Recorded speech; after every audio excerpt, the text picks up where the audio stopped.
This wasn't supposed to exist. What you're looking at started life as a single Lego set. Now, it's becoming something completely different. Every path, every rock face, and every section of woodland has been shaped to make this feel more like a place that could actually exist in Middle-earth. But none of this was part of the original plan.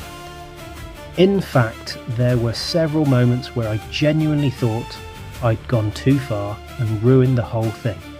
So, how did I get from this LEGO Rivendell Base display by Rebelnili to this? It all started with one simple question. Could I expand Rivendell without it looking like I just glued extra scenery onto the sides? That's the challenge with one of LEGO's Rivendell sets. The designers created an incredible model, but it's designed to end exactly where it ends. Every cliff edge, every stream, and every pathway tells you, stop here. I didn't want to stop there. I wanted Rivendell to continue beyond the edge of the base. I wanted the landscape to keep flowing naturally, as if the official set was only one small part of a much larger land. The only problem? Everything underneath had to change. Before I could think about mountains, forests, or hidden locations, I needed a completely new framework, one that could support the weight of the original build while matching the height and geometry of the display model by Rebelnili. It wasn't the most exciting stage to look at, but it was easily the most important. Without that framework, none of what you're seeing now would exist. Once the foundation was complete, something interesting happened. This stopped feeling like a Lego set. It started feeling like terrain. Instead of asking where another building should go, I found myself asking where rivers would flow, where rock face would rise, where ancient pathways might lead. This project changed. Now came the next challenge. Bricks. Lots of bricks. I searched through my own collection first, salvaging as much as I possibly could against the part list. Then came Go Bricks, which supplied the vast majority of the pieces I needed.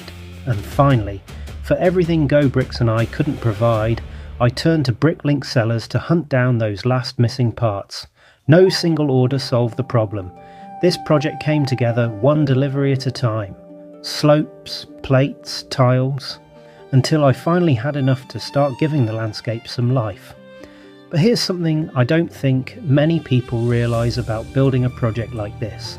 The first version is almost never the version you keep. Entire sections were built, only to be torn apart again.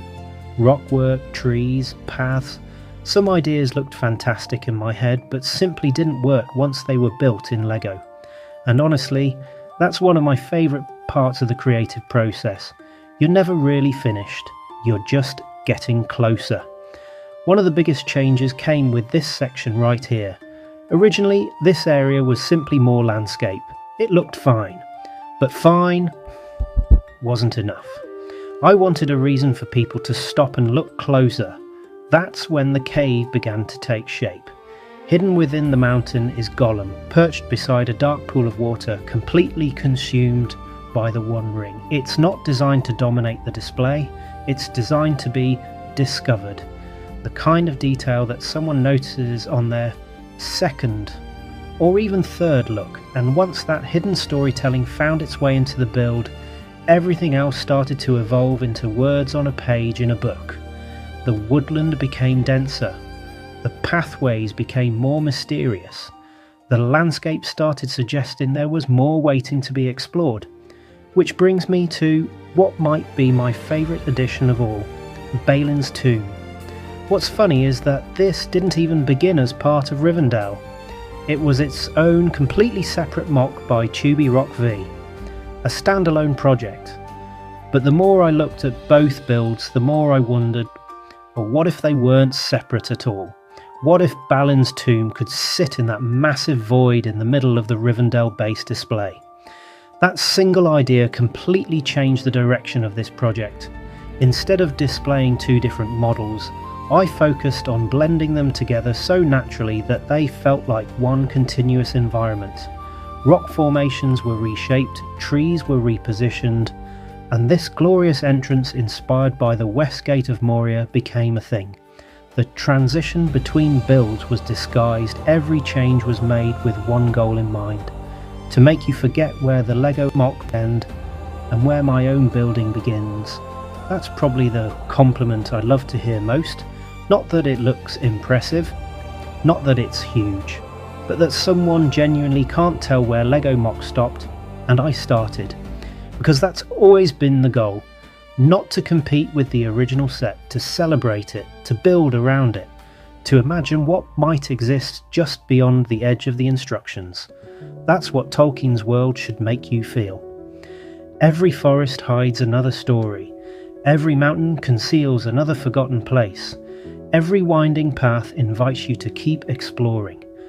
I wanted this build to capture that feeling, not just as a LEGO model, but as a tiny piece of Middle-earth. And the best part?